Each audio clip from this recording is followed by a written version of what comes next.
শিবির নেতাদের ধর্ষণ করেছেন, প্রেম প্রীতি ভালোবাসা করেছেন, এটা মূলত আইনের চোখে কোনো অপরাধী না। এই শিবির নেতা যে প্রেম করেছেন, এটা আইনের দৃষ্টিতে কোনো অন্যায় না। কারণ এমন ধর্ষণ তারা অহরহ করে থাকে, তাদের অনেক নেতারা করে থাকে, সেটা প্রকাশ্যে আসে না। শিবিরের যারা সদস্য বা কেন্দ্রীয় নেতা, এদের মধ্যে হয়তো অনেকেই প্রেম করে, কিন্তু কেউ ধরা পড়ে বা জানাজানি হয়, কারোটা সামাজিকভাবে বৈধতা দেওয়া হয়। ইটস ভেরি নর্মাল, এটা হতেই পারে।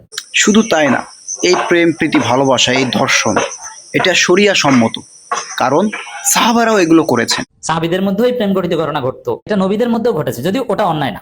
নাউজুবিল্লাহি মিন জালিক। দর্শক, আমার একটা বিষয় মাথায় আসে না, যারা ন্যূনতম একজন সাধারণ ধাড়ি ছাটনেওয়ালা নেতাকে কর্মকে বৈধতা দিতে গিয়ে যারা আল্লাহর নবী সাহাবীদেরকে এই নিকৃষ্ট কাজের সঙ্গে জড়িয়ে ফেলে, তাদের ঈমান আকীদা কোথায় আছে সেটা আমার মাথায় আসে না। এই প্রেম প্রীতি, এই স্বজন প্রীতি, এই ধর্ষণ, নাউজুবিল্লাহি মিন জালিক, এটা নাকি নবীর জামানায়ও ছিল, নবীর সাহাবীরাও নাকি এগুলো করেছেন।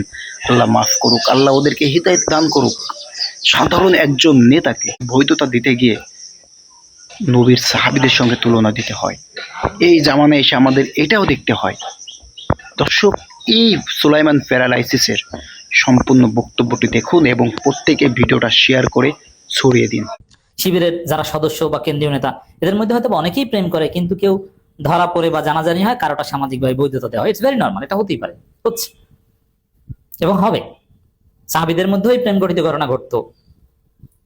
একটা সময় এগুলো, যেমন অন্যের স্ত্রীকে ভালো লাগতো, তারপরে তাকে বলতো যে তোমার স্ত্রী আমাকে দিয়ে দাও। এটা নবীদের মধ্যেও ঘটেছে, যদিও ওটা অন্যায় না।